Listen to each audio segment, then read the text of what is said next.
Glória a Deus. Cumprimento os irmãos com a paz do Senhor. Cumprimento os irmãos com a paz do Senhor. Quem está feliz essa noite? É uma alegria saber que nesse domingo estamos na presença de Deus. Alguém trouxe Bíblia nessa noite? Apocalipse 20, versículo 1. E vi descer dos céus um anjo, que trazia nas mãos a chave do abismo e uma grande corrente. Ele prendeu o dragão, a antiga serpente, que é o diabo, Satanás, e o acorrentou por 1000 anos. Lançou no abismo, fechou e pôs um selo sobre ele, para assim impedi-lo de enganar as nações até que terminassem os 1000 anos. Depois disso, é necessário que ele seja solto por um pouco de tempo. Vi tronos em que se assentaram aqueles a quem havia sido dada autoridade para julgar. Vi as almas dos que foram decapitados por causa do testemunho de Jesus e da palavra de Deus. E eles não tinham adorado a besta nem a sua imagem, e não tinham recebido a sua marca na testa nem nas mãos. Eles ressuscitaram e reinaram com Cristo durante 1000 anos. O restante dos mortos não voltou a viver até que se completassem os 1000 anos. Esta é a primeira ressurreição. Felizes e santos são os que participam da primeira ressurreição. A segunda morte não tem poder sobre eles, porque serão sacerdotes de Deus e de Cristo, e reinarão com ele por 1000 anos. E a igreja diz: feche a Bíblia, coloque no banco, na cadeira, e pegue na mão da pessoa que está do seu lado, por favor. Isso. Atravesse os corredores, pegue na mão de quem está do seu lado, incline a sua cabeça e vamos orar. Meu Deus e meu Pai, eu te exalto nesta noite, porque a sua igreja entendeu a sua vocação.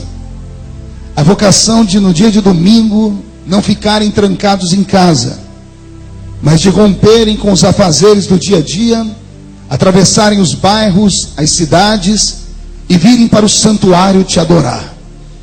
Quando fazemos isso, Senhor, estamos aqui com o coração aberto te dizendo que nós cremos na sua morte e ainda mais na sua ressurreição. Porque foi num domingo como esse, Senhor, que o mundo se encheu de júbilo. Quando pela manhã as nossas irmãs, ao se aproximarem da sua tumba, a tumba estava vazia e permanece vazia até hoje. Isso é sinal de que o Senhor ressuscitou, ó Pai. E se o Senhor ressuscitou, todas as palavras que estão contidas no livro sagrado, que nós chamamos de Bíblia, são verdadeiras e hão de acontecer. Na noite de hoje, faz cair sobre nós o temor da sua presença. Quando este culto terminar, ó Deus, que todos os que vieram saiam meditando, saiam ansiando pela sua volta, e saiam daqui fazendo a oração do Espírito Santo: Maranata, Maranata, ora vem, Senhor Jesus. Antes que eu comece a ministrar a sua palavra nesta noite, cerque esta igreja com a sua glória. E num raio de 5 quilômetros, onde houver um demônio alojado, eu dou a esses demônios segundos para sumirem daqui. Porque se não sumirem, serão queimados pelo poder da sua glória, que aqui será derramada. Rasgue sobre nós o céu e manda anjos de fogo descerem aqui. Que esses anjos desçam trazendo brasas de fogo nas mãos. Comecem a esparramar estas brasas entre nós. E onde houver um crente cheio do Espírito Santo, move o céu sobre ele nesta noite, ó Pai. Senhor, eu quero ouvir nesta noite um coral de línguas estranhas nesta igreja. Quero ver lágrimas rolarem pela face dos seus filhos. Também quero ver sorrisos de alegria de saber que todos estão salvos. E quando o culto terminar, Senhor, sobrará para nós apenas um gostinho de quero mais. E assim iniciaremos amanhã uma semana cheia do seu poder e alegre por causa da sua presença. Fala conosco nesta hora. É o que eu te peço em nome de Jesus. E a igreja diz: tome seu assento aplaudindo a Jesus, por favor.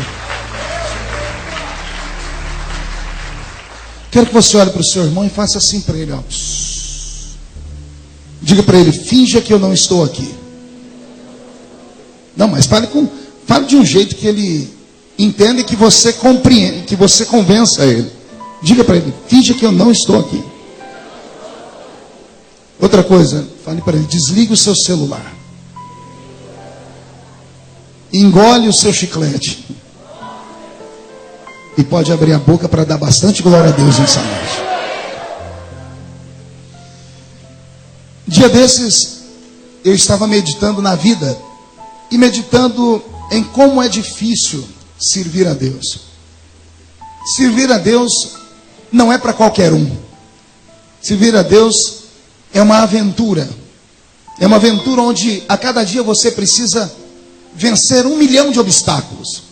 É como se a cada manhã você fosse colocado dentro de uma jaula com leões e fosse obrigado a matar alguns com as mãos e amarrar outros, para que depois do almoço você conseguisse a vitória completa. Servir a Deus não é fácil.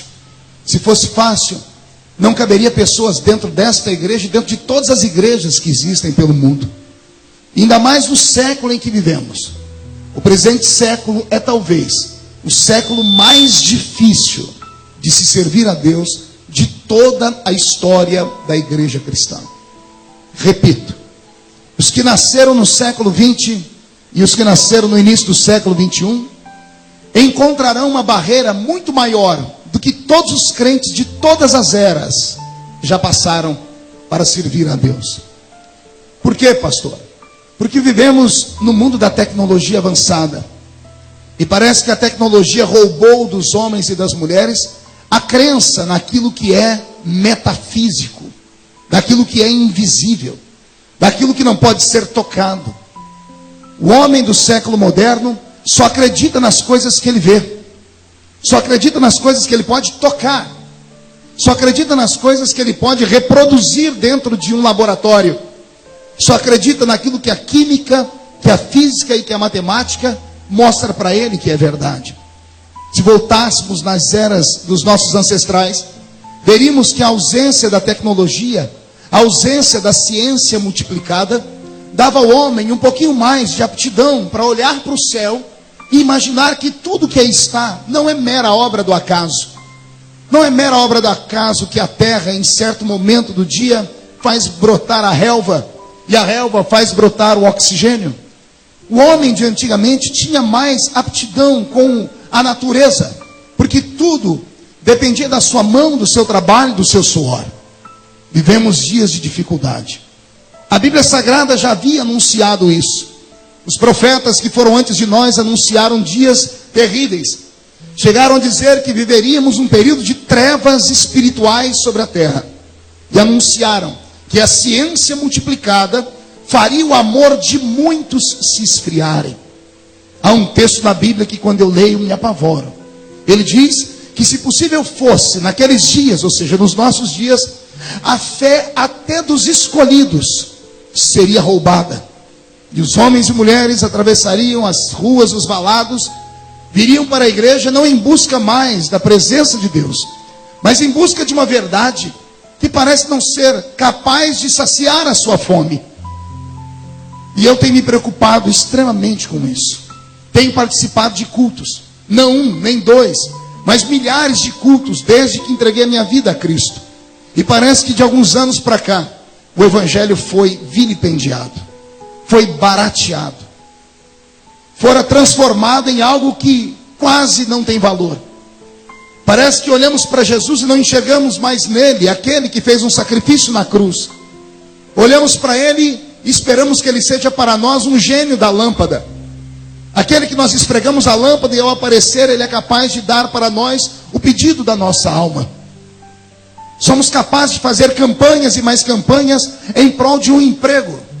Somos capazes de fazer campanhas e campanhas para que o nosso nome saia do SPC. Somos capazes de subir um monte para orar, mas em busca de coisas que nos dê uma vida melhor aqui nesta terra. Em compensação, somos incapazes de, num domingo como esse, nos prepararmos para vir à casa de Deus, quiçá por 30 minutos antes de sairmos de casa. Não temos força para desligar a televisão. Não temos força para deixar de ignorar os problemas triviais que roubam de nós a nossa fé. Fazemos questão de brigar com a mãe, fazemos questão de brigar com o pai.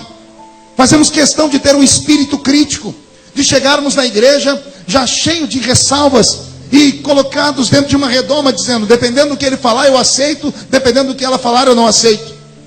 Alguns, ao atravessarem a cidade e passarem pela igreja, pensam que estão em um cinema, porque no cinema você pode escolher o filme que você quer ver.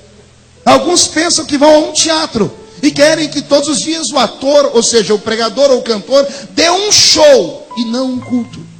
E talvez seja por isso que a maioria dos crentes já não tem mais desejo de estar em uma igreja. Quem dera nesta noite Deus mudasse a nossa mente. Quem dera nessa noite o Espírito Santo nos revelasse que nós não estamos aqui para assistir um culto. Nós estamos aqui para prestar um culto. E nós não estamos aqui para escolher aquilo que nós queremos. Nós não podemos aqui ouvir o que nós queremos ouvir, mas nós devemos esperar que Deus fale aquilo que nós precisamos ouvir. E quem dera hoje, todos nós fizéssemos um novo pacto, uma nova aliança, e levantássemos os nossos altares. Se levantássemos os nossos altares e colocássemos sobre ele um sacrifício vivo, de oração, de jejum, haveria muito mais facilidade de Deus falar conosco, do que termos que ficar aqui observando e apenas esperando que em certo momento o anjo desça para mover as águas e só um ou dois que tem a sorte de ser jogado nela e ser curado. Nesta noite o meu sonho é que Deus transforme esta igreja num grande rio. E eu quero te dizer uma coisa, as águas já estão se movendo. Não será um nem dois que serão tocados, mas todos nós podemos ser tocados nessa noite. Por isso eu te peço, abra o seu coração e não retenha nenhum tipo de adoração. Coloque para fora hoje todos os seus anseios, as suas necessidades, mas não com palavrões, mas com gritos de glória a Deus, de aleluia. Busque o Espírito Santo nesta noite. Não se dê por vencido. Não olhe para os ponteiros do relógio. Não olhe para nada. Esqueça os programas que você tem depois do culto. Neste momento, saia da terra e entre dentro do céu comigo, porque Jesus Cristo está voltando. Quem acredita que Jesus está voltando, dê um glória a Deus, por favor. Vou pedir para que o pastor Roberto mude a música para mim. Deus hoje me fez, além de ser um sacerdote religioso, Ele me fez ser um sacerdote da política. Eu entendo que a minha estadia na política brasileira não é algo normal. Como nunca nada na minha vida foi normal. Desde criança, aqui nessa cidade, sempre fui uma criança diferente, marcada por Deus, escolhido pelo Senhor. E mal sabia eu onde Deus me levaria, e não tenho noção onde Ele ainda quer me levar. Mas eu sei que todos os lugares onde a planta do meu pé pisa, algo acontece. Acaba virando um rebuliço no reino espiritual. E eu não falo isso para me vangloriar, porque se você soubesse o peso que é carregar sobre os ombros uma geração inteira, e saber que pessoas dependem daquilo que você fala, daquilo que você faz, para poderem se nortear, é muito difícil. Mas uma vez dentro da política, por alguns meses, e isso aconteceu há 5, 6 meses atrás, eu cheguei a reunir o meu gabinete e disse para eles, eu vou abandonar a política. Chamei o meu mestre da política, que é o Dr. Bauer, os que trabalham comigo, o pastor Roberto, que me assessora em Brasília direto, o Wagner. Eu disse para eles, eu não sei o que estou fazendo na política, porque é tudo tão difícil, é tudo tão lento. O parlamento devia se chamar parlamento lento, porque tudo é lento. Tudo lá é difícil. São 513 homens na casa menor, 81 na casa maior, que é o Senado. E ali são cerca de 600 cabeças que pensam o futuro do Brasil, pelo menos deveriam pensar. Mas na verdade somente 30 ou 40 fazem alguma coisa de fato, porque tem estrutura, tem know-how, tem dinheiro, tem conhecimento. E o restante vai agarrado àqueles que ali estão. É moroso o processo, é difícil. E ainda mais eu que sou imperativo, cheguei a comentar com a minha equipe, se Deus não revelar o que eu vim fazer aqui por esses dias, eu vou abandonar a política. Cheguei a vir à igreja e pedir oração, falei com a pastora Roseli, com o pastor Valdeci, saindo ali para aquela porta. Eu disse, se Deus não falar comigo por esses dias, eu abandono tudo isso. E de repente, da noite para o dia, Deus me coloca no olho de um furacão. Eu dormi, imagine você dormindo em uma praia, na beira da praia, tomando uma água de coco, um chapéu sombreiro sobre você, em paz. E você adormece. De repente você abre os olhos e acorda, você não está mais na praia, está dentro de um barco, no meio de uma tempestade, numa madrugada, sem remo, sem bússola. Foi isso que aconteceu comigo. E depois de 4 ou 5 meses eu começo a entender todo o processo de Deus. Deus me colocou num lugar para enxergar algo que a igreja já não está mais enxergando. De que estamos só de passagem aqui. Que mais um pouquinho de tempo, e o que há de vir, virá. E não tardará. Eu preguei no mundo todo, ou boa parte dele. Nunca me ative para as coisas que nos cercam. Porque a vida humana, ela é regrada e ela é regida pela política. E embora a política seja, parece que um antro de coisa ruim, não dá para viver sem ela. E pela minha vida toda como cristão, eu deixei a política de lado, nunca me envolvi com nada, pelo contrário, pregava contra ela. E hoje, graças à política, eu tenho informações que eu vou dar a vocês aqui, que me dá angústia, e o coração chega a bater forte. Semana passada, a Inglaterra, talvez um dos países mais antigos do mundo, um país de histórias, de princesas, de cavaleiros, um país que tem a sua bandeira de um cristianismo verdadeiro, o país que abraçou em certo momento o protestantismo, o país da grande igreja anglicana e coisas mais, o país de John Wesley, o pai do avivamento das Américas, o país, pastor Elias, de Jonathan Edwards, o pregador de um único sermão.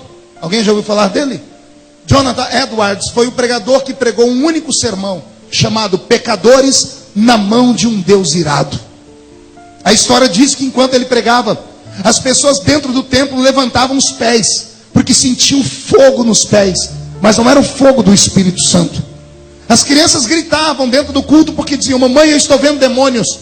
Deus transportou a igreja naquele culto para dentro do inferno. E houve naquela noite, dentro da Inglaterra, um reboliço e um avivamento.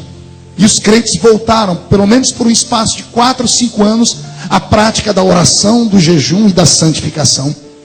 A Inglaterra, que foi berço de tantas coisas boas, semana passada, receberam com tristeza a notícia de que entraram no Supremo Tribunal Federal inglês com um pedido para que as igrejas cristãs se preparem para fazer casamento de pessoas do mesmo sexo, de maneira obrigatória. Não estou falando de união estável. Não estou falando de união civil, que é feito pelos cartórios. Estou falando de união religiosa. O que nós vemos batendo na tecla há muito tempo, dizendo: gente, abra os olhos. E alguns crentes até dizem assim: não, deixe eles estão lutando por direitos. Eles podem ser felizes, podem conquistar, moraram junto, construíram um patrimônio. O que tem? Eles têm direito de um ter parte do patrimônio do outro, a união estável. Uma vez a união estável aprovada, alguém disse: então se já tem união estável, por que não a união civil? Porque a união civil vai protegê-los. Quando um morrer, o outro tem direito à pensão, o outro tem direito à aposentadoria. É direito. E eu venho falando há 3 anos dentro daquele parlamento, e venho dizendo: vocês não sabem onde eles querem chegar. Não são apenas direitos, eles querem provocar. E a Inglaterra, que era o país que mais protegia as igrejas, está apavorado.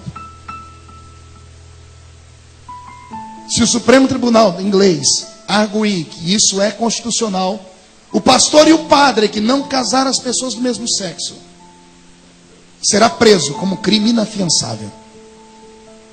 E o nosso país caminha para esse rumo também. Mas isso é só a ponta do iceberg. Semana passada eu tive acesso a documentos. 12 países da Europa já aprovaram que pedofilia não é crime. A Alemanha, semana passada, teve um debate sério, porque um grupo do país elegeu um parlamentar alemão, e ele representa o progresso do mundo. E ele tem lutado com projetos para que o pedófilo não seja preso mais. E ele diz por quê? Ele é um psicólogo. Ele diz que o pedófilo, ele tem muito a aprender com a criança. E que a criança tem que ter direito sobre o seu corpo. E o pai e a mãe não pode mandar nela. Pedofilia é sexo de adulto com criança, gente. E o mundo todo bate palmas para isso. Anteontem, o parlamento uruguaio, o país nosso, vizinho aqui do lado, aprovou a legalização da maconha. Todas as famílias vão poder plantar maconha no fundo da sua casa. Isso assustou o mundo inteiro, porque tem muita gente que luta por isso. Você sabe disso. Se não sabe, deve estudar um pouquinho mais. Um dos maiores defensores da legalização da maconha no Brasil é o ex-presidente Fernando Henrique Cardoso. Ao lado dele vem 1 milhão de pessoas que trabalham em emissoras de TV. Há 3 semanas atrás, o programa Na Moral fez um programa só sobre isso.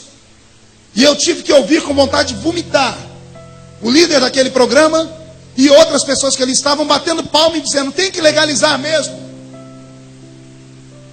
Quando se legaliza, aí as pessoas vão dizer: não, mas é só maconha, a maconha não faz isso ou aquilo. É como a união estável, é aqui no comecinho. Legaliza isso, daqui a pouco os nossos filhos vão estar comprando cocaína no boteco da esquina. E o nosso mundo vai virar a cena de um filme daquele Resident Evil. Já viu o Resident Evil? Um monte de zumbis andando pelas ruas. Porque é isso que as drogas fazem com as pessoas. E o que me apavora é saber que o mundo inteiro assiste isso calado. Ninguém se revolta. Há cerca de 10, 12 anos atrás, houve uma novela brasileira chamada, se não me falha a memória, Selva de Pedra. Dentro da Selva de Pedra tinha um casal homossexual. 2 mulheres. Na primeira cena em que uma apareceu piscando para a outra, o Brasil se revoltou. Em 3 capítulos, as 2 sumiram da novela. Provocaram um acidente, caiu a torre e matou as 2. Porque houve uma pressão da sociedade que dizia que aquilo não era lícito num país como o nosso. 12 anos depois, os crentes ficam em casa assistindo a novela e morrendo de dar risada. E alguns até dizendo: tadinho do Félix, o pai dele é um grosso que não entende o coração dele. 12 anos depois, a igreja do Senhor, que deveria protestar contra o pecado, aprova e recebe de bom grado.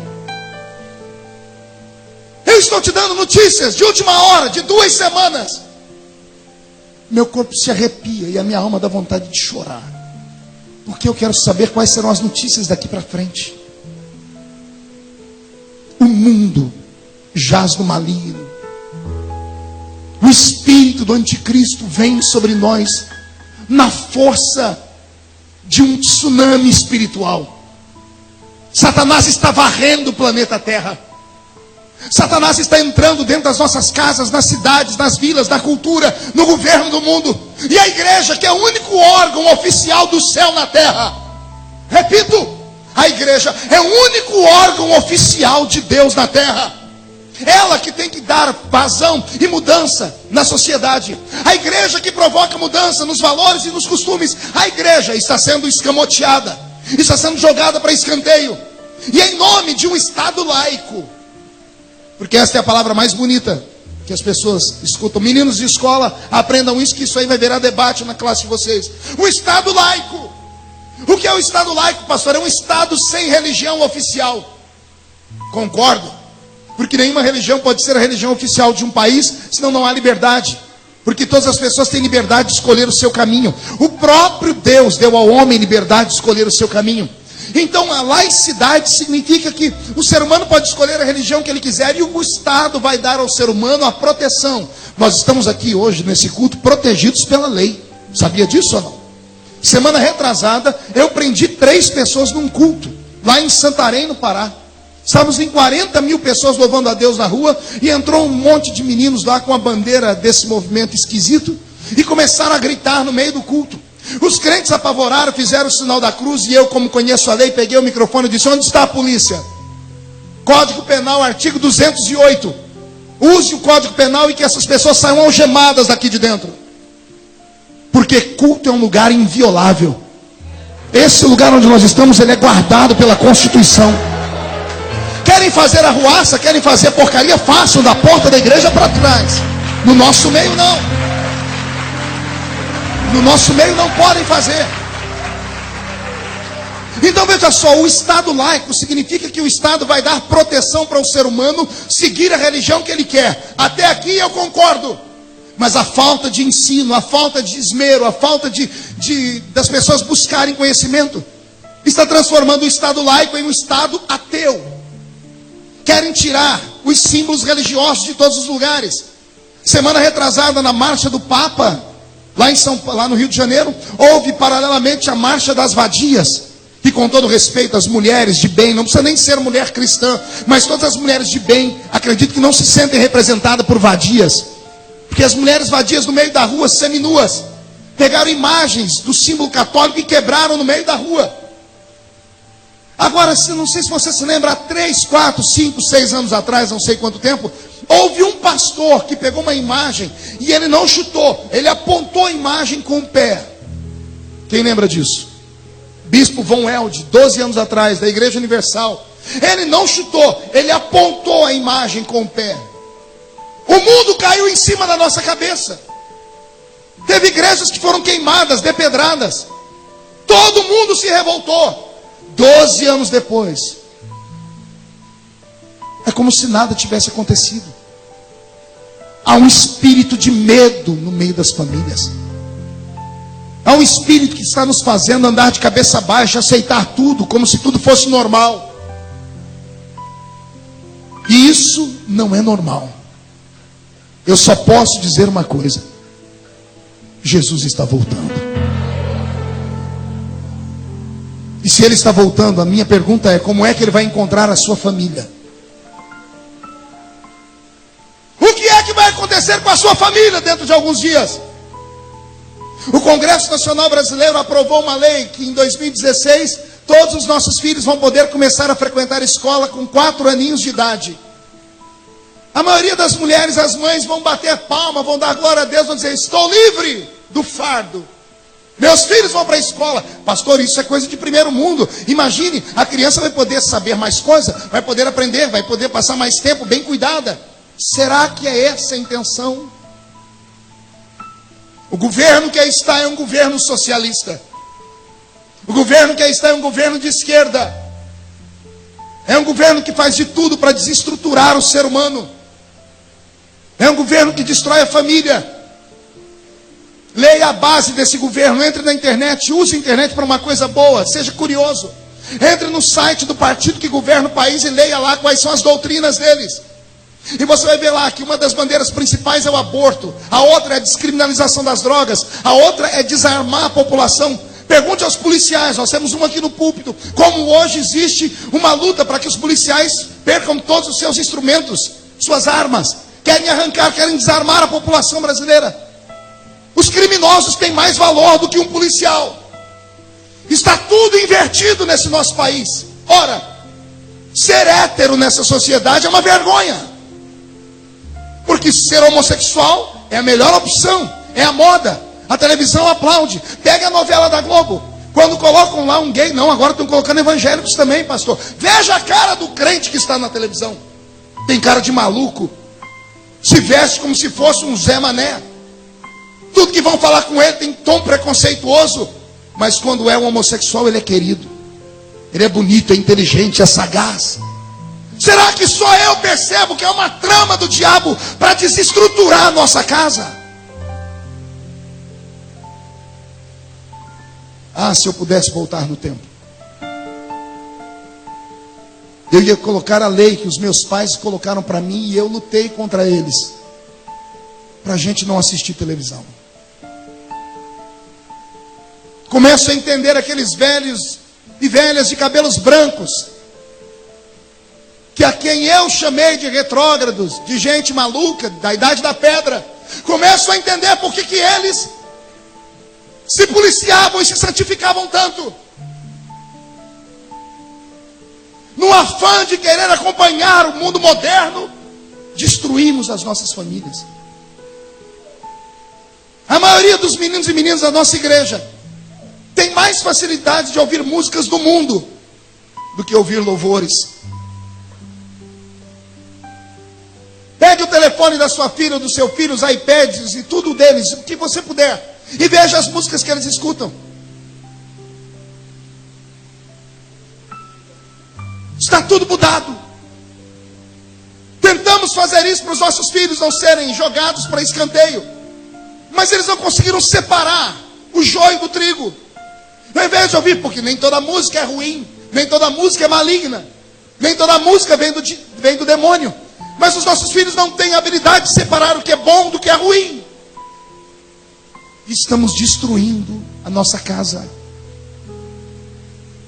Nossos crentes têm vergonha de andar com a Bíblia. Quando se vê reunido 2 ou 3 crentes, pode chegar e ficar ali como uma mosca branca. Você não vai ver ninguém contando bênção. É só murmuração. É só falando mal de alguém. Eu não sei onde nós vamos chegar, senhoras e senhores. E a culpa disso é minha. É nossa, porque nós somos os pastores. Nós somos os líderes. Nós guiamos o povo. E eu estou com medo. Irmã Conceição, eu tenho medo de Jesus voltar nessa noite. Se a trombeta tocasse nesse exato momento, quem entre nós subiria? Ah, pastor, mas vai levar um tempo para Jesus voltar ainda. Então vamos mudar a situação. Ao término desse culto, você me garante que vai chegar em casa vivo? E se a morte chegar antes?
texto, acredito. Mas Jesus em breve vai fazer esse texto acontecer. Para que esse texto aconteça, é primeiro necessário que a trombeta toque. Para que a trombeta toque, a igreja tem que fazer a sua parte, evangelizando o mundo. Enquanto nós não anunciarmos Jesus como Salvador, Ele não voltará. Enquanto o seu vizinho, seu amigo de escola não saber quem é Jesus, Jesus não voltará. O evangelho do reino tem que ser anunciado. E aqui vem a minha preocupação. Tecnologia. Eu não ensino sobre Jesus para o meu amigo, você não ensina para o seu. Aí a internet ensina. E mostra um Jesus que não é o nosso. Mostra um Cristo que não é o nosso. Eu tive acesso há poucos dias atrás a uma conversa com um bruxo. E ele me disse que o maior polo de evangelização de bruxaria do mundo é a internet. Sabia disso? Você não sabe o que seus filhos ficam fazendo a madrugada inteira na internet. Facebook e um monte de coisas que são compartilhadas. Está sendo disseminado pela internet um evangelho desgraçado. Um evangelho que não é o nosso. Porque nós não falamos do Cristo verdadeiro. A internet mostra um Cristo fajuto. Mostra um Cristo que até tendências homossexuais tem. Tem Jesus para tudo quanto é gosto na internet. Precisamos acordar, senhoras e senhores. Nós temos na mão um livro. Não podemos trocar esse livro. Eu vou falar de novo. Isso não é só um livro, é uma bússola. Isso não é só uma bússola. Isso aqui é a minha enxada, é a minha ferramenta. Não é só uma enxada, é o meu alimento diário. Se você não come a palavra, você fica fracassado. Se você não se alimenta de Deus, você nunca vai sentir Deus. É por isso que alguns crentes desistem de Deus, desistem da igreja. Porque eles estão tão fora de Deus que não sentem mais nem a necessidade de estar perto dele. Deus nessa noite quer nos preparar para o arrebatamento da igreja. E vai acontecer. Dada a palavra de ordem, o mesmo Senhor descerá do céu com alarido e voz de arcanjo. Os que morreram em Cristo ressuscitarão primeiro. Depois nós, os que ficarmos vivos, seremos transformados e arrebatados seremos. E estaremos para sempre com o Senhor nos ares. Quem acredita nesse texto? Antes da igreja subir, haverá um grito. Dada a palavra de ordem, o Pai sentado no seu trono olhará um relógio eterno. O relógio de Deus está quase cruzando os ponteiros à meia-noite. Estamos mais perto de Jesus hoje do que quando aceitamos a fé. Deus é regido por sinais, ou melhor, Ele rege o mundo por sinais. Leia em casa, volte a ler a Bíblia. Leia Mateus capítulo 25. Leia a parábola das 10 virgens. Leia sobre os sinais que antecederão a vinda de Jesus. Leia e crie temor. Leia e veja os discípulos perguntando quando será a sua vinda. E Jesus diz: olhe para o céu, olhe para o mar, olhe para a terra. Veja os terremotos, os maremotos. Filhos contra pais, pais contra filhos. Veja tudo isso e se aperte. E saiba que está próximo o dia do seu regresso. Ele deixou sinais. Depois dos sinais, quando Deus ver que tudo está cumprido, Ele dará um grito. O grito dele é para que o filho fique de pé. Eu imagino que Jesus já está se ajeitando no trono.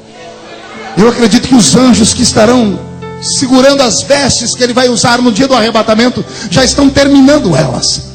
Quando o pai olhar para o filho e dar a palavra de ordem, a Bíblia Sagrada diz: e dada a palavra de ordem, o mesmo Senhor descerá do céu com alarido. Diga comigo, alarido. Não ouvi alarido. Pergunte a mim o que é um alarido, pastor. O alarido é um grito. É um grito que toda a humanidade deveria ouvir, mas não vai ouvir. Apenas se ouvirá esse grito lá no Oriente Médio. Somente entre os descendentes de Abraão. Só os judeus ouvirão esse grito. Porque é a forma deles saberem que o Messias que eles mataram era o verdadeiro Messias. Quando Israel for atingido por esse grito, começa um colapso no mundo. Porque eles começam a chorar, começam a gemer. E no meio do gemido e choro deles, a igreja começa a ser preparada preparada. Dada a palavra de ordem, o mesmo Senhor descerá do céu com alarido e voz de arcanjo. O arcanjo dará um grito no céu, dizendo: já estou preparado. Levantará uma trombeta brilhante, uma trombeta que está sendo polida todos os dias. Eu não sei qual será a nota musical daquela trombeta, mas eu sei que será bela, pastor Evandro. Será linda, será uma melodia como nunca antes foi ouvido, melhor do que todas as sinfonias de Bach, melhor do que todas as sinfonias de Mozart, melhor do que todas as músicas que você jamais ouviu. Todavia, só poderá ouvir o toque dessa trombeta quem tiver o seu ouvido afinado no diapasão do Espírito Santo. Dada a palavra de ordem, o mesmo Senhor descerá do céu com alarido e voz de arcanjo. Então, quando o arcanjo tocar a trombeta, é o fim. Ao toque da trombeta, não me importa onde você estiver, se fordes um dos escolhidos, se a sua alma estiver pura, se o seu coração estiver livre, se a sua mente não lhe acusar, se você estiver em pureza de alma e santidade, se não tiver que se acertar com nenhum irmão no altar, se não carregar dentro de você sentimentos estranhos, você ouvirá o toque da trombeta. Estarão dois juntos no campo, um será tomado e o outro será deixado. Estarão dois juntos em um moinho, um será tomado e o outro será deixado.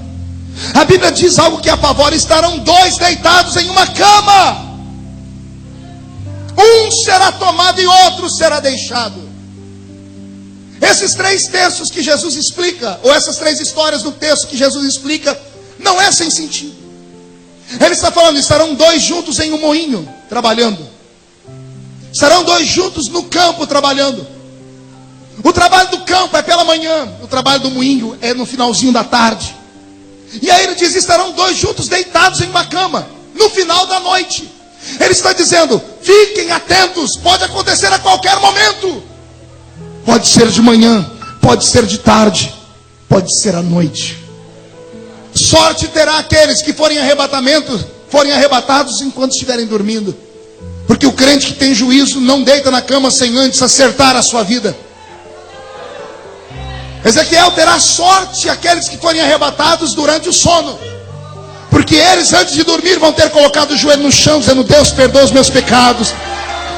Se ele for crente, ele não vai deixar o sol passar sobre a ira dele. Então ele vai se acertar com a mulher, com o filho, com o pastor, vai ligar para o amigo, não vai dever nada para ninguém.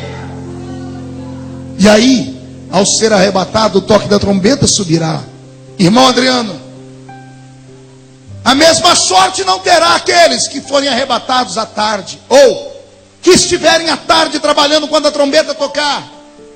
Muda a música para mim, Roberto. Sem dar testemunho,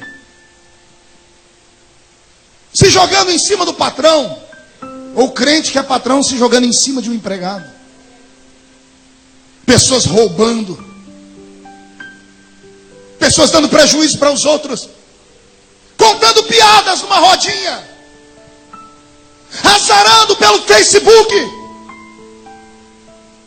mexendo com meninas, mexendo com meninos, preparando o encontro da noite no motel.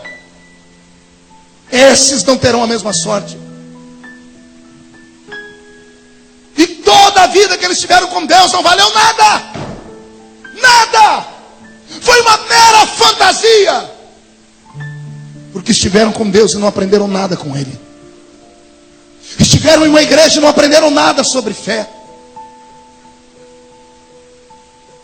Mas o pior e mais triste será aqueles que estarão em casa. Porque Jesus disse: estarão famílias reunidas. Um será tomado e outro será deixado. Eu me emociono. Famílias inteiras que estão aqui serão divididas no dia do arrebatamento. Maridos subirão, mulheres ficarão. Mulheres subirão, maridos ficarão. Pai e mãe subirão, os filhos ficarão. Subirão os filhos, ficarão os pais. Porque moram no mesmo lugar, mas não comungam da mesma fé. Levam o evangelho de qualquer jeito. empurram a sua fé na base de qualquer maneira. Jesus está voltando. Os que morreram em Cristo ressuscitarão primeiro. Oh, esperança bendita. Oh, esperança linda. Aqueles que me ensinaram a fé e que já deitaram, que já estão nos elíseos do Senhor, ressuscitarão de suas tumbas. O mar será obrigado a devolvê-los, aqueles que morreram lá. A chama das inquisições será obrigada a devolver os crentes que foram queimados. As arenas do Coliseu Romano serão obrigados, no meio da areia, a devolver os seus mortos. Porque o crente não será esquecido. Os que morreram em Cristo ressuscitarão primeiro. Agora respire fundo. E depois nós, os que ficarmos vivos, seremos transformados.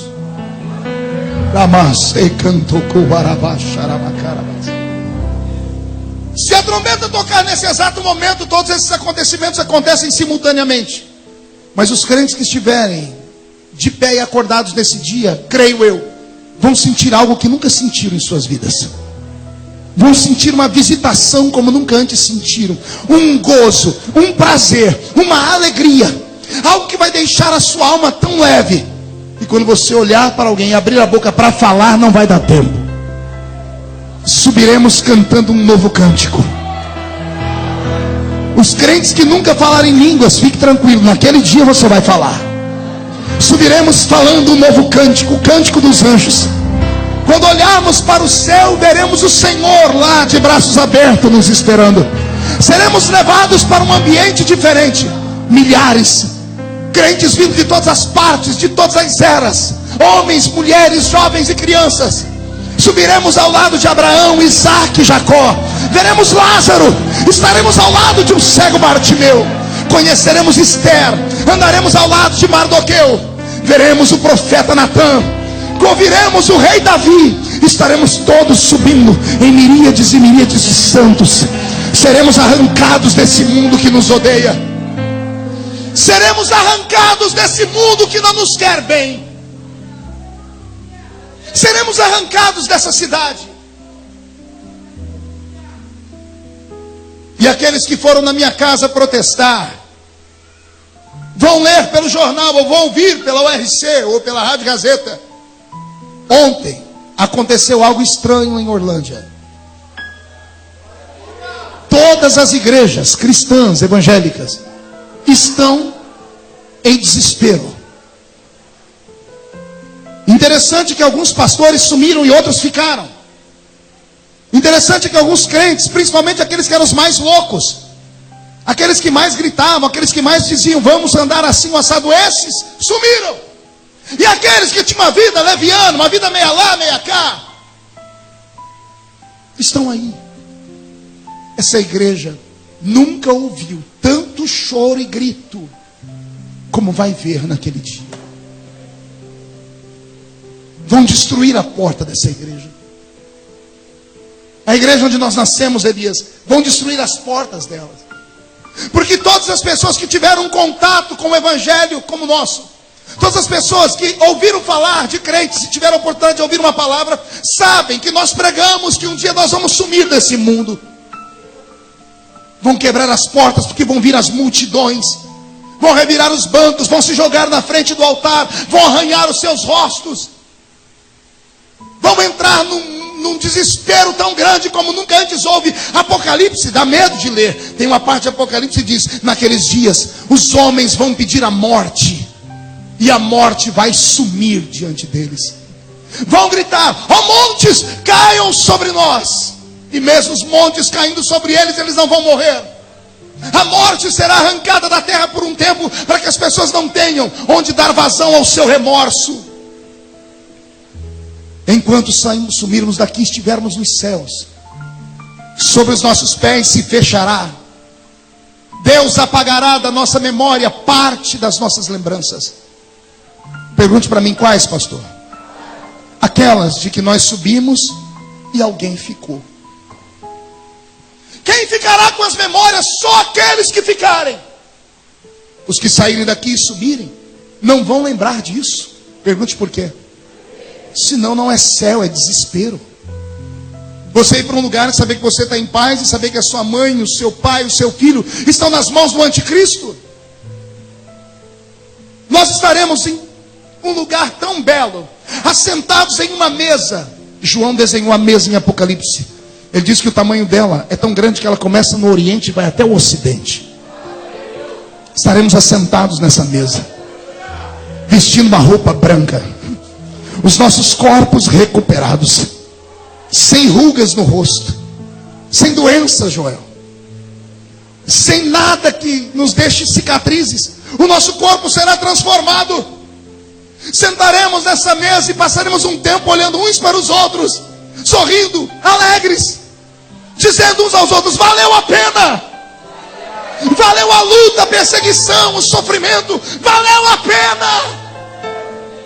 Na cabeceira da mesa se levantará o nosso mestre,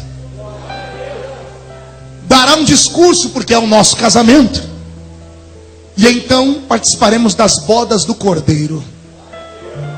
A exemplo dos judeus, que uma festa de casamento dura 7 dias, a festa do nosso casamento com Cristo durará 7 anos. Não ouvi um glória a Deus direito.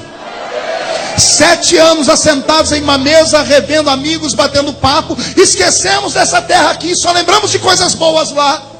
Comendo e bebendo 7 anos sem parar. Detalhe, sem engordar nem 1 quilinho.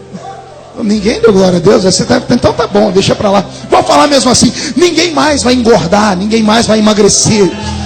Comeremos 7 anos. E aí vem a parte mais linda, pergunte qual? O garçom que vai nos servir. Pastor, é os anjos? Não. Serafins? Não. A Bíblia diz que o próprio noivo vai nos servir. Pastor, é por isso que vai demorar 7 anos, porque até servir todo mundo? Não. O nosso noivo tem um dom que nós não temos. Ele é onipresente. Na hora em que ele estiver servindo o meu prato, ele vai estar do outro lado servindo o prato do outro. Estará do outro lado servindo o seu. Será uma noite inesquecível para nós. O tempo e o relógio não vai existir. Será apenas um jantar que vai durar aqui na terra, para quem estiver aqui, 7 anos. E nesse período de 7 anos, esse mundo vai virar do avesso. Os primeiros dias, o Jornal Nacional e todos os jornais do mundo vão começar a dizer, tentar explicar para onde é que nós fomos. Oh, glória! E hoje já existe uma teoria.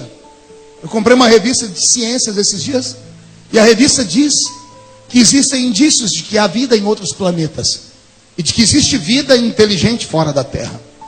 Quem assistiu o filme Prometeus aqui? Alguém assistiu o filme Prometeus? Aquilo é a emancipação do pensamento da nova era. Nós somos frutos de alienígenas.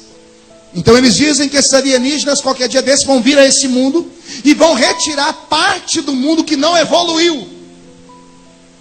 E quem são os que não evoluíram? Os crentes. Pergunte por quê? Que a gente não aceita nada que é errado. É sério, nós não aceitamos nada que é errado, somos retrógrados.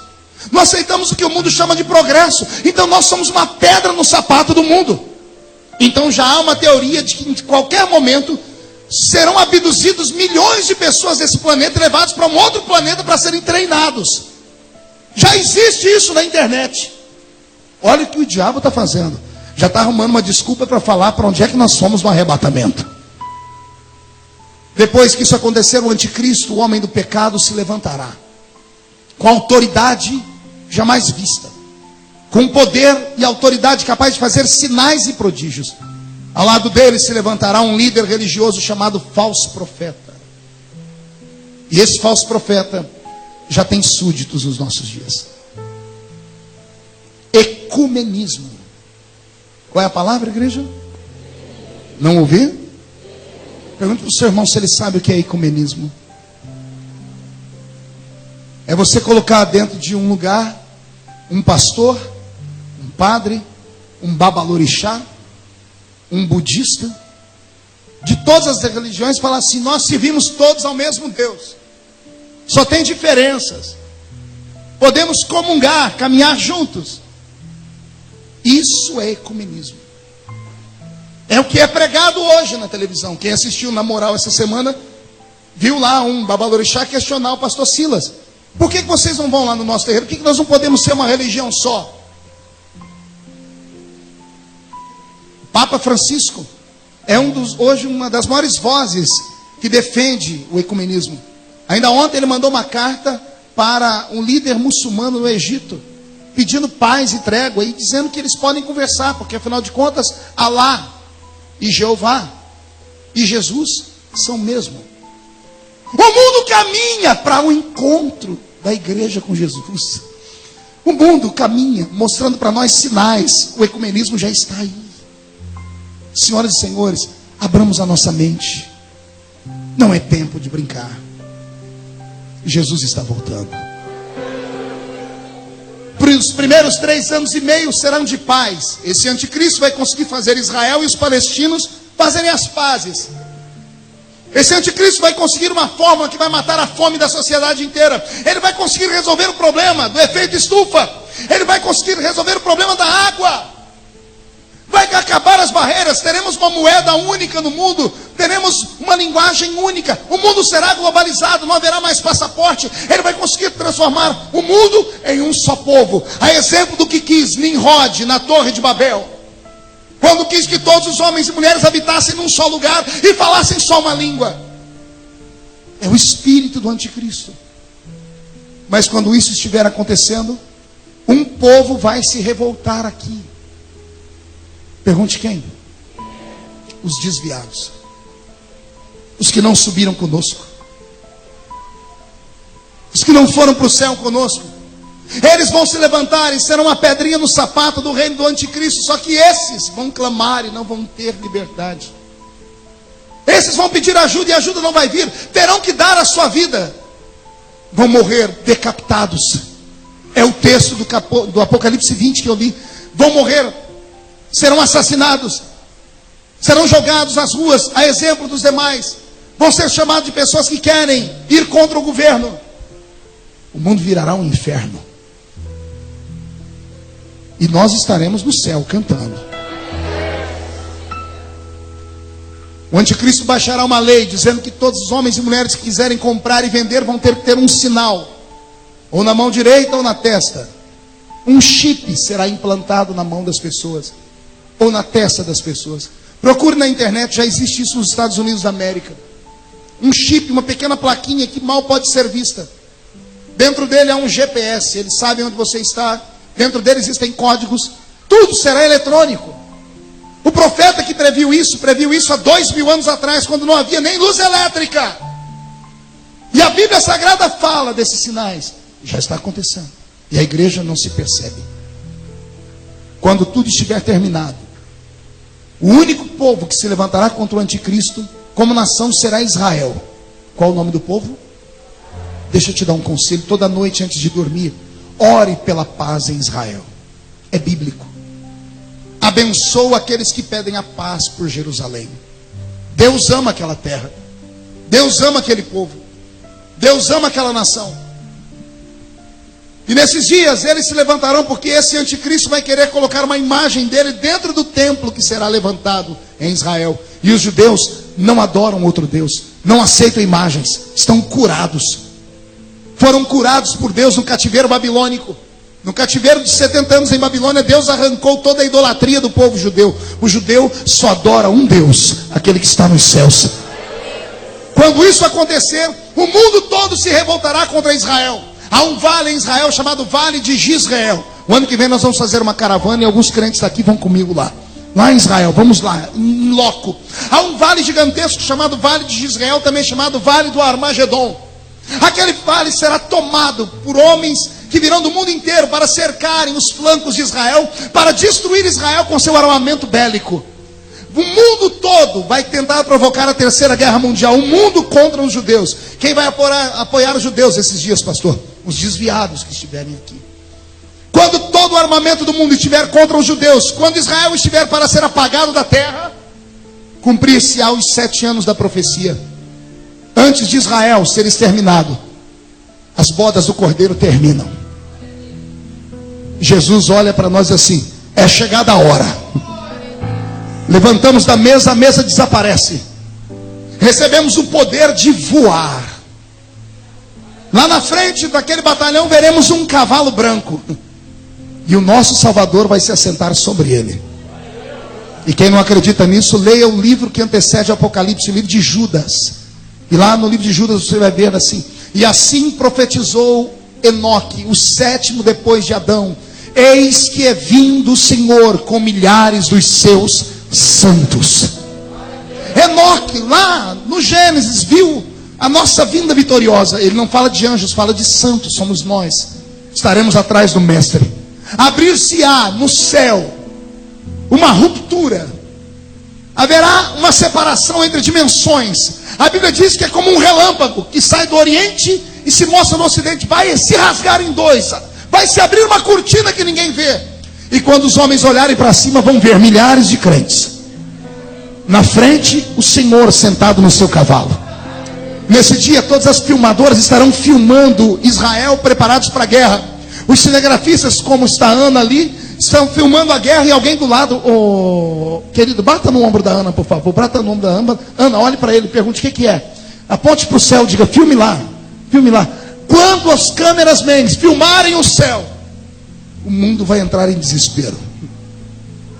William Bonner, CNN, todo mundo vai entrar aos gritos dizendo assim: o mundo está sendo atacado por alienígenas. O céu está tomado por seres de outro espaço. E de fato serão seres de outro espaço. É aí que se cumpre a palavra que diz que naquele dia todo olho o verá. O arrebatamento da igreja se dá em 2 fases. Na primeira fase, ele vem como ladrão da noite. Lembra que Jesus disse: se o pai de família soubesse a que hora o ladrão viria, ele não deixaria ser roubado. Então a primeira fase é aquela fase do arrebatamento que eu disse: nós seremos arrebatados num abrir e piscar de olhos. 7 milésimos de um segundo. Será invisível, ninguém vai ver nada. Nós desaparecendo e indo para lá. Mas a segunda parte, a Bíblia diz: naquele dia todo olho o verá. Como todo olho verá, pastor? Todas as TVs do mundo filmarão. E quando filmarem, eles vão tentar buscar o melhor foco da imagem. E quando filmarem o que está na frente daquele batalhão, vão filmar Jesus. Vão filmar a roupa que ele vai estar vestindo. A Bíblia Sagrada diz que os homens vão saber o que está escrito no manto que cobre a coxa direita dele. E na coxa direita dele está escrito: Rei dos Reis e Senhor dos Senhores. Jesus virá e parará com o seu cavalo e nós a trazer em cima do Monte das Oliveiras. Quando os pés dele pisar sobre o Monte das Oliveiras, o monte se rachará em 2 partes. O vale se aumentará mais ainda. E ele, pelo sopro da boca dele, mandará todos os inimigos que eram contra Israel para aquele buraco. Ninguém levantará um dedo. Não será disparado uma arma. Ninguém soltará uma bomba. O mundo naquele momento sofrerá com a mão do juiz. E o juiz é Jesus. E Jesus soprará sobre os inimigos. Quando os inimigos forem destruídos, Jesus implantará nesse mundo o seu reino. Oh glória, respira fundo, já estou terminando. Jesus fará de Jerusalém a capital do mundo. O anticristo será agarrado com a mão do Senhor, a besta, o falso profeta serão amarrados. O próprio diabo será amarrado por 1000 anos. Quando os demônios e Satanás e esses forem amarrados e trancados, nós que estivermos com ele lá em cima, viremos para governar essa terra. Por favor, se ajeita na cadeira agora, murcha a barriga e estufe o peito, porque você pode estar sentado ao lado do primeiro-ministro da Inglaterra. Você não entendeu? Você pode estar sentado ao lado do primeiro-ministro dos Estados Unidos da América. Você pode estar sentado sobre o próximo primeiro-ministro do Brasil, porque o governo será de Jesus. Ele governará e ele terá ministros do mundo inteiro para governar. Você está sentado perto da pessoa que vai administrar o estado de São Paulo, Minas Gerais, eu não sei qual. A Bíblia diz que naquele dia seremos reis e sacerdotes do Senhor. Quem está preparado para isso? Então levante a mão direita, por favor, agarre o ombro do seu irmão, chacoalhe ele até ele ficar irritado. Por favor, tira alguém do lugar aí. Isso, não, mas faz com força. Diga: você está entendendo isso? Diga: Jesus está voltando. E Ele hoje está sacudindo a sua vida, está sacudindo a sua família, está sacudindo a sua fé. Esta é a igreja do arrebatamento. Só quem vai ser arrebatado não dá um grito, não. Dá um berro de glória a Deus nesse lugar.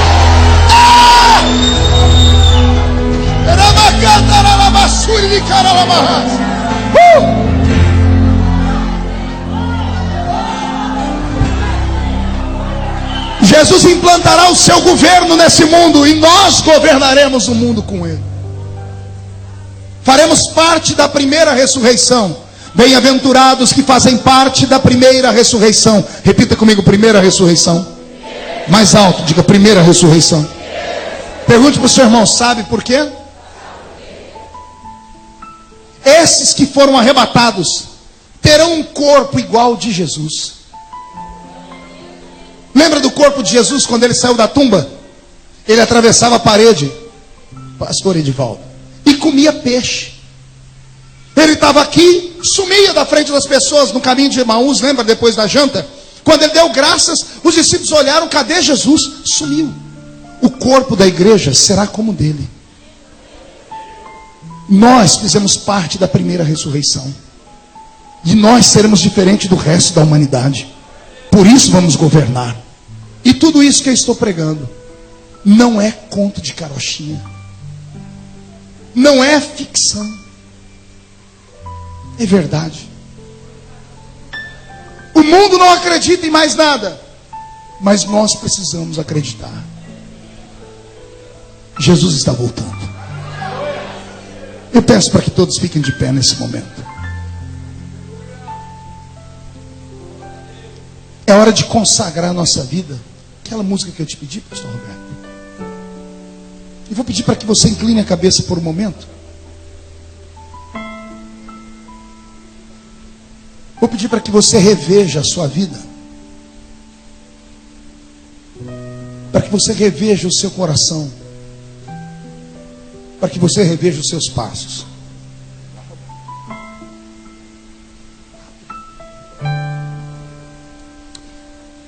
A tua palavra escondi,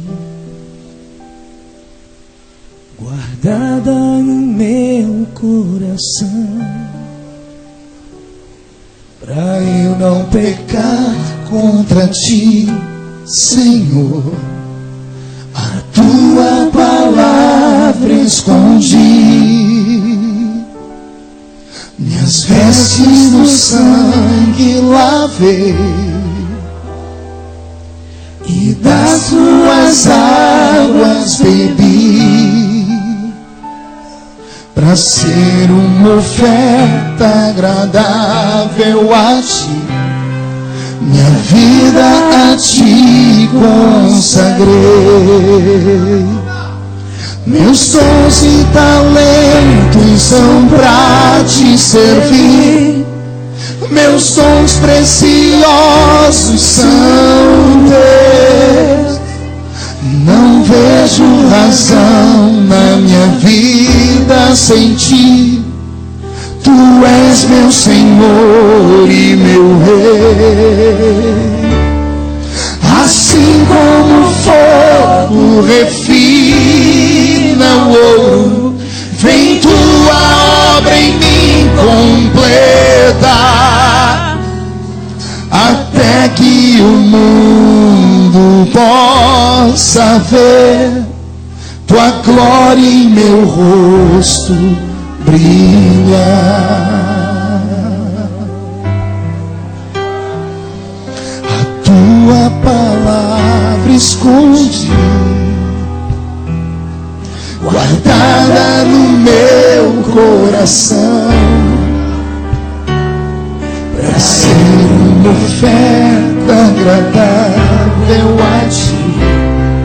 Minha vida a ti consagrei, meus dons e talentos são pra te servir, meus dons preciosos são teus. Não vejo razão na minha vida sem ti. Tu és meu Senhor e meu Deus.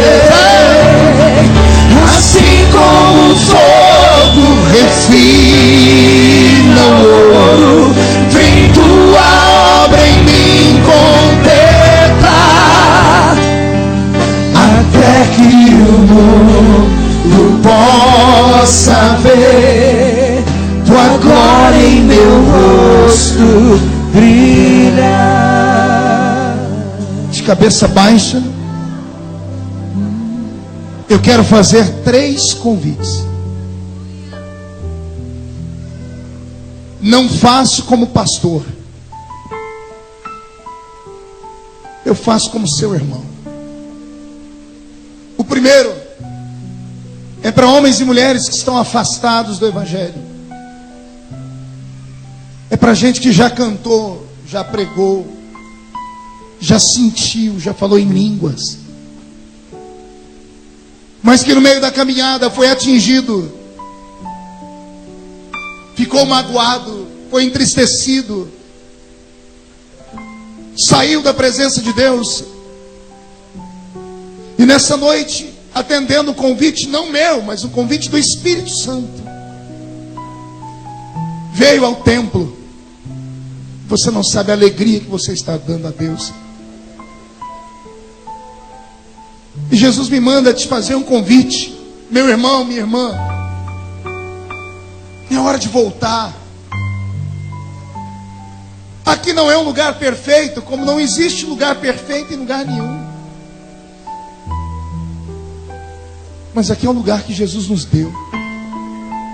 Nós vamos nos acertar. E se você tiver coragem de voltar para Jesus hoje, eu vou orar para Jesus devolver tudo que foi roubado da sua vida. O segundo convite vai ser para pessoas que não são evangélicas, vieram hoje pela primeira vez, ou a segunda, ou a terceira, não entenderam muito do que eu falei, mas sentiram tudo. Sabe que o mundo está perdido e sentiu paz nesse lugar. O terceiro convite vai ser para homens e mulheres que são membros dessa igreja ou de qualquer outra, que mesmo frequentando a igreja, não toma santa ceia há anos, há meses. Foi vencido em algum momento da vida. O diabo te acusou tanto que você falou: eu não posso mais participar do corpo de Cristo. A igreja vai estar de cabeça baixa. E se você pertence a um desses 3 grupos e tiver coragem de sair daí e vir aqui perto, eu vou orar por você. Os pastores da igreja vão orar por você. Vem.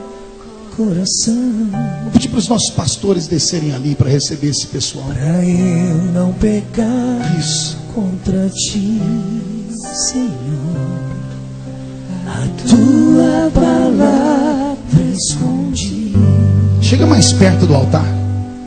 Minhas vestes no sangue lavei, Oh meu Deus. e das tuas meu Deus. águas bebi. E a igreja tinha que estar orando nesse momento, né, gente? Pra ser uma Ou cantando, pelo menos. agradável a ti, minha vida a ti consagrei. Meus dons e talentos são pra te servir.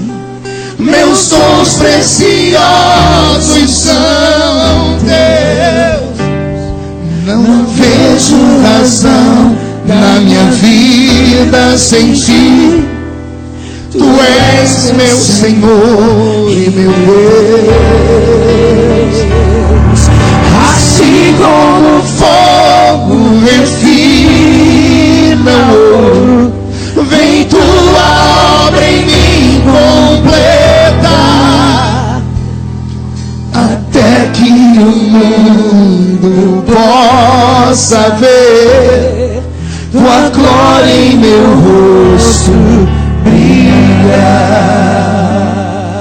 Meu Deus, meu Pai, eu oro nesse momento por esse guerreiro, por essa guerreira,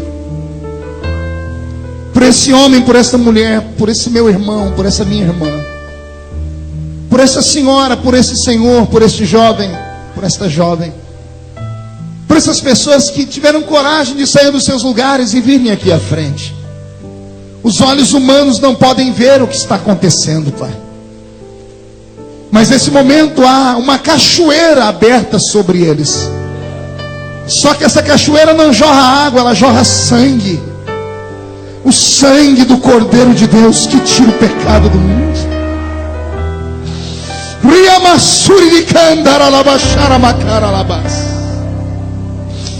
O seu sangue começa a purificar, ó Pai. O seu sangue começa a lavar nesta hora.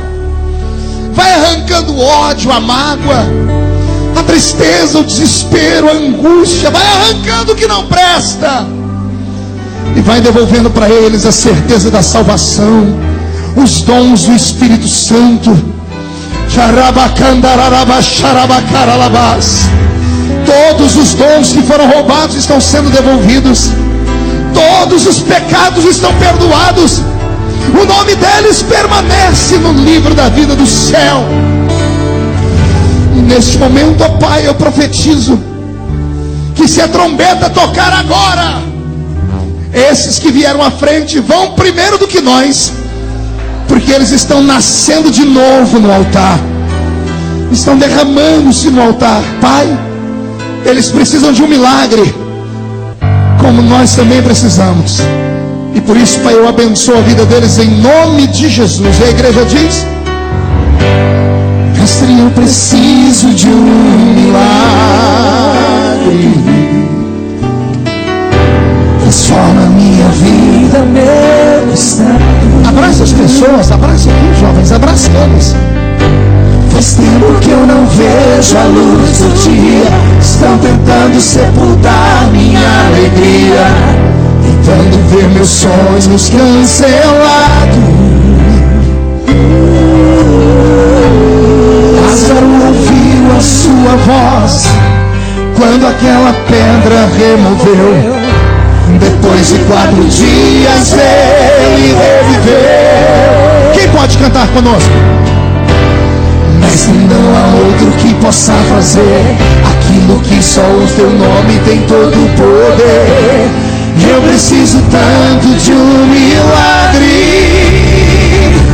Remove a minha pedra, me chama pelo nome, muda minha história, ressuscita os meus sonhos, transforma minha vida, me faz um milagre, me coloca nessa hora, me chama para fora, ressuscita-me. Solta a voz. Tu és a própria vida, a força que há em mim. Tu és o Filho de Deus, que me ergue pra vencer. Senhor de tudo em mim, já ouço a sua voz, me chamando pra viver uma história de poder. Remove a minha pele, me chama pelo nome, muda minha história, ressuscita os seus sonhos, transforma minha vida, me faz um milagre, me toca nesta hora, me chama para fora, ressuscita-me. Quem pode aplaudir Jesus? Quem pode aplaudir e gritar? Quem pode aplaudir, gritar e dar um pulo para cima?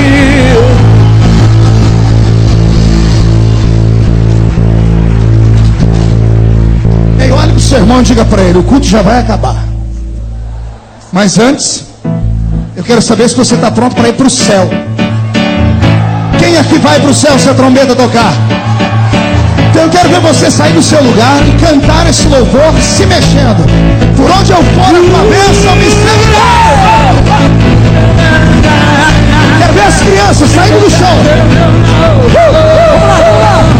Por Onde eu for a tua bênção me seguirá. onde eu colocar as minhas mãos, Prosperará. a minha entrada é minha saída. Quero ver esse vocal cantar e dançar. Pois sobre mim há uma promessa.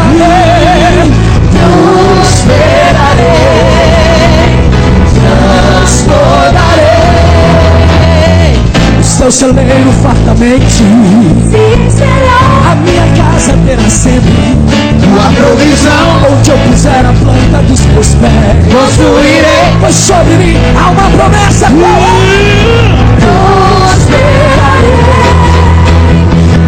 Transbordarei Agora, pra direita, pra esquerda, pra minha frente e para. Pra direita, pra esquerda, pra minha frente e para. segura, segura, segura, segura. Tem gente que não se mexe. Não, gente, isso aqui não é missa, isso aqui é um culto. Por favor, se o irmão do seu lado se mexer, chuta a canela dele. Vamos lá, de novo. Para a esquerda. E pra direita, e pra esquerda, pra minha frente e para trás. De novo.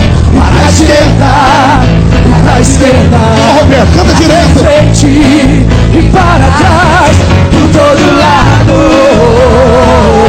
Sou abençoado, yeah, em tudo que eu faço.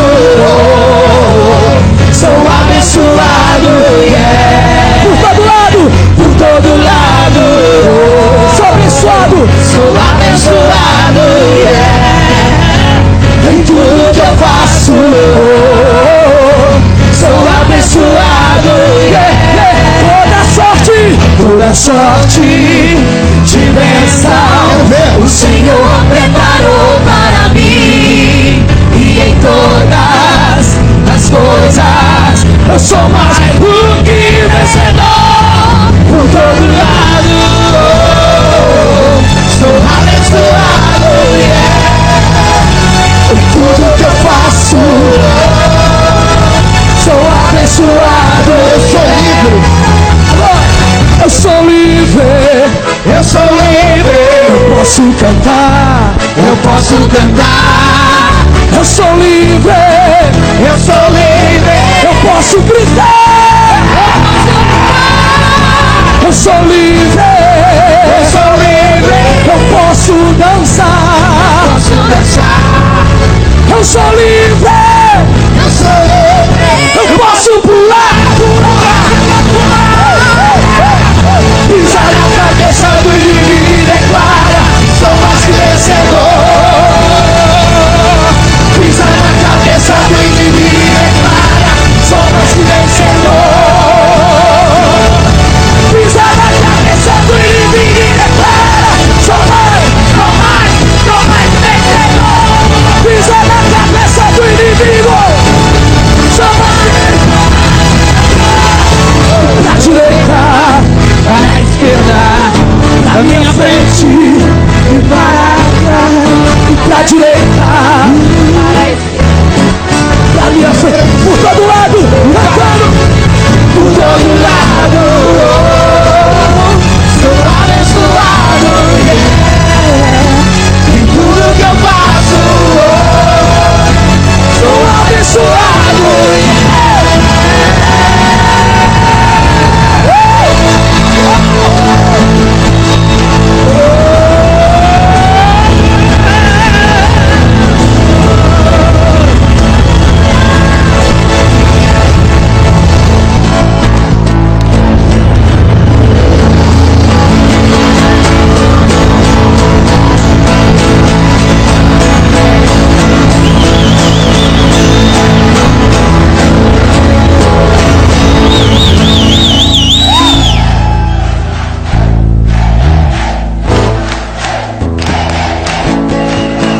Amém. Puxa a barriga, estufe o peito. Olhe nos olhos do irmão que está do seu lado. Se não tiver vermelho, enfia o dedo no olho dele. Diga para ele: é assim que nós vamos para o céu.